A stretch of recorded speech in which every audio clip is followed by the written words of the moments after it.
ସମସ୍ତଙ୍କୁ ମୋର କାହାଣୀ ଦୁନିଆକୁ ସ୍ୱାଗତ। ଆଜିର କାହାଣୀ ଏକତାର ବଳ। ଆସନ୍ତୁ କାହାଣୀଟି ଆରମ୍ଭ କରିବା। ଘନ ବୃକ୍ଷରେ ପରିପୂର୍ଣ୍ଣ ଅରଣ୍ୟଟିଏ। ସେହି ଅରଣ୍ୟରେ ନାନା ପ୍ରକାର ପଶୁପକ୍ଷୀଙ୍କର ଚଳପ୍ରଚଳ ଥାଏ। ଦିନେ ଶିକାରୀ ଗୋଟିଏ ଆସି ପକ୍ଷୀ ଧରିବା ଉଦ୍ଦେଶ୍ୟରେ ଭୂମି ଉପରେ କିଛି ଖୁଦକଣିକା ବୁଣି ଜାଲ ବସାଇ ଦେଇ ଚାଲିଗଲା। ଏହି ସମୟରେ ଆକାଶରେ ଚିତ୍ରଗ୍ରୀବ ନାମକ ପକ୍ଷୀ ରାଜା ତାର ସାଙ୍ଗମାନଙ୍କୁ ଧରି ଆକାଶରେ ଉଡ଼ି ଉଡ଼ି ଯାଉଥିଲେ।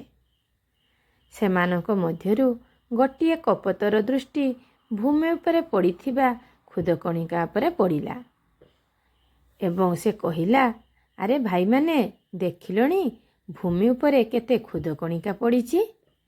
ତେଣୁ ଏହି ସ୍ଥାନ ଛାଡ଼ି କାହିଁକି ପୁଣି ଆଗକୁ ଯିବା?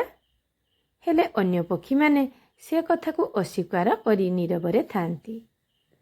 କିନ୍ତୁ ଇଏ ତ ଗୋଟେ ଲୋଭୀ କପୋତ। ସେ ପୁଣି କିଛି ସମୟ ପରେ କହିଲା, ଆରେ ନୀରବ କାହିଁକି? ଏତେ ଗୁଡ଼ାଏ ଖୁଦକଣିକା ଆମେ ଏଠାରେ ଛାଡ଼ି ପଳାଇବା ନା କ'ଣ? ଚାଲ ଆଉ ଡେରି ନ କରି ଖୁଦତକ ଖାଇଦେଇ ଉଡ଼ିଯିବା।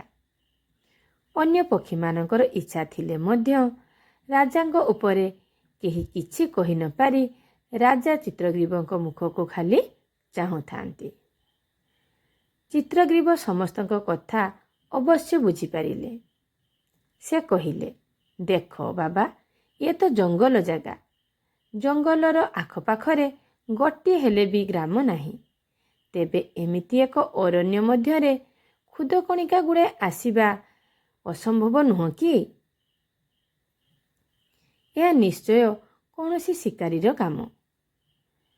ରାଜା ଅବଶ୍ୟ ନିଜ ବିଚାରରୁ ସତ୍ୟ କଥାଟିଏ କହିଲେ। କିନ୍ତୁ ଅନ୍ୟମାନେ ସେ କଥାକୁ ଗ୍ରହଣ ନ କରି ଲୋଭବଶତଃ ସେଇଠାରେ ହିଁ ଓହ୍ଲାଇ ପଡ଼ିଲେ। ହେଲେ ରାଜା ଚିତ୍ରଗ୍ରୀବଙ୍କ କଥାଟି ସତ୍ୟ ହେଲା। ଖୁଦ ଖାଇବାକୁ ଆସି ପକ୍ଷୀମାନେ ଶିକାରୀର ଜାଲ ମଧ୍ୟରେ ରହିଗଲେ।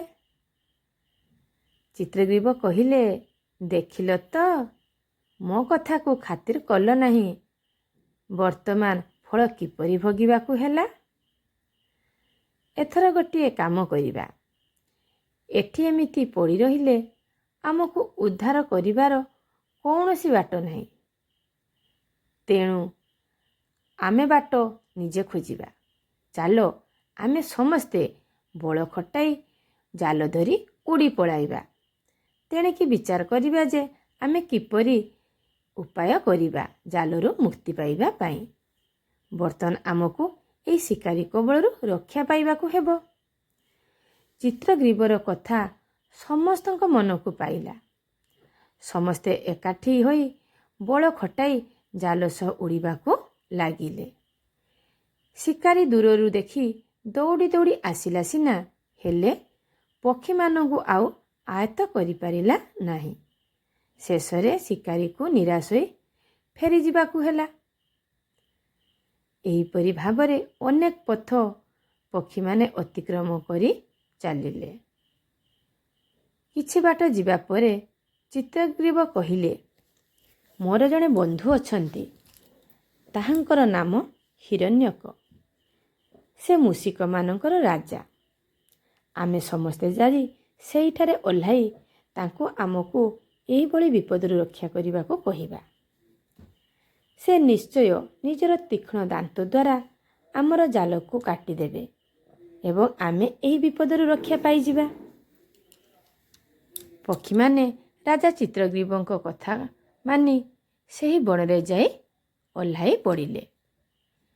ସେତେବେଳକୁ ମୂଷିକରାଜ ତାଙ୍କର ଗାତ ମୁହଁରେ ବସିଥିଲେ।